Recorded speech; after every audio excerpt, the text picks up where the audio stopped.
Did you see the Drake Bell abuse allegations? Do you think they're legit? I have some interesting receipts. I have changed my mind about systemic racism after a new scandal at Yale, and we have a huge announcement. I'm AlexClark, and this is POPlitics.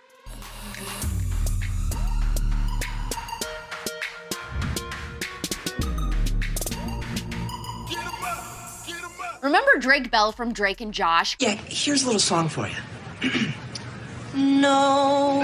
He had some serious abuse allegations made against him this week by a girl that he dated over 10 years ago. Her name is Melissa Lingefeld, but goes by Jimmy Ono on social media. She posted this TikTok video that's now gone viral saying that Drake verbally and physically abused her during the 2 years that they dated when she was 16. When I started dating Drake, I was 16. I was homeschooled. I moved in with him. I was singing. It wasn't until about a year when the verbal abuse started. And when I say verbal abuse, imagine the worst type of verbal abuse you could ever imagine, and that was what I got. It then turned into physical, hitting, throwing, everything. At the pinnacle of it, he dragged me down the stairs of our house in Los Feliz. My face hit every step on the way down. Now, Drake told USA Today in a statement that when they broke up, they did call each other horrible names, as people usually do when you're going through something like that. But he said that was it. The real hammer that was dropped was when he said,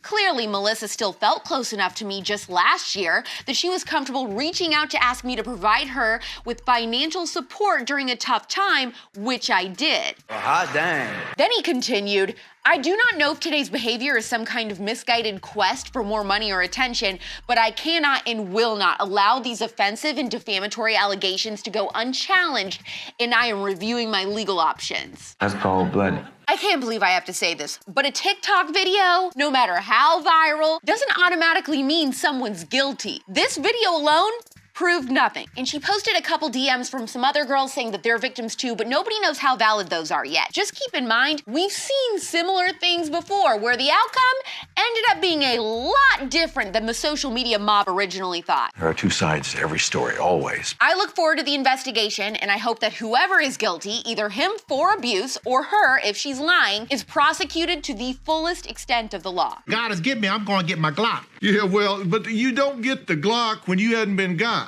I get asked sometimes if there's ever been something that I've been wrong about or changed my mind about, and there really hasn't been anything until today. I want to be honest and say I was wrong when I said before that systemic racism doesn't exist. It does. Against white people. Are you actually saying that? I actually am. The Department of Justice just discovered that Yale discriminated against white people and Asian people based on their race in their undergrad admissions. They purposefully favored Black and Hispanic students and disfavored Asian and white ones. Well, this story isn't racist, it's diverse. Actually, it is racist. It's also against the law. Even though Yale is saying it's proud of their practices and won't change them based on a hasty, meritless accusation. Oh, so it's legal discrimination. Is there such thing?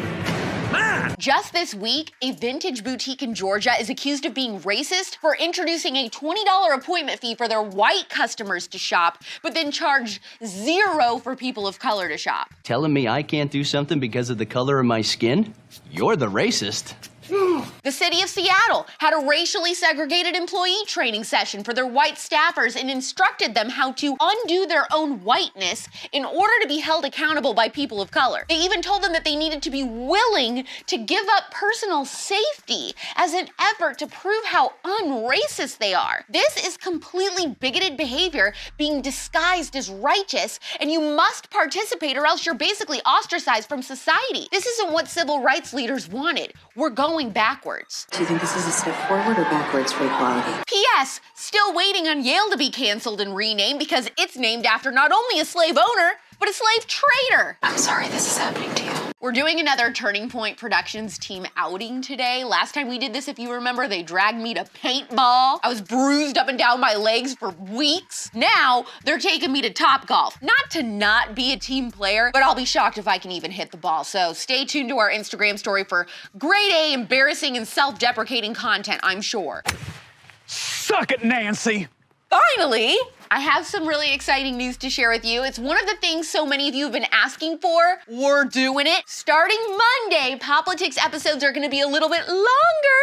More stories, and on Mondays, I'd like to start answering some weekly questions from you guys. It could be something you want explained, something you want my opinion on, or even advice for you. This is only one of several very exciting things that we're going to share with you over the next couple of months, so get excited. Please do me a favor, click the heart on this episode. When you guys do that, we are more likely to end up on the Explore page where people can find us on Instagram. Also, curious what the CUTEservative pulse is on the Drake Bell situation. You think guilty, not guilty? Comment that below. DM this episode to 2 friends who do not follow us yet. Share it to your story, and if you want to, you can actually binge all the other episodes from earlier this week. Just subscribe to us on Apple Podcasts or Spotify. Leave a 5-star review there. Don't forget, our biggest episode ever, 10 minutes for the first time Monday at 4 p.m. Eastern, 1 p.m. Pacific. I love you, you little cinnamon you. Pop culture without the propaganda every single day.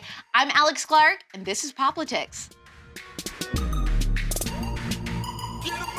Please subscribe, thumbs up, share this video, and ring the bell for notifications so you never miss the conservatee. And make sure you're following this show at POPlitics on Instagram for even more CUTEservative content. Click below to watch yesterday's episode.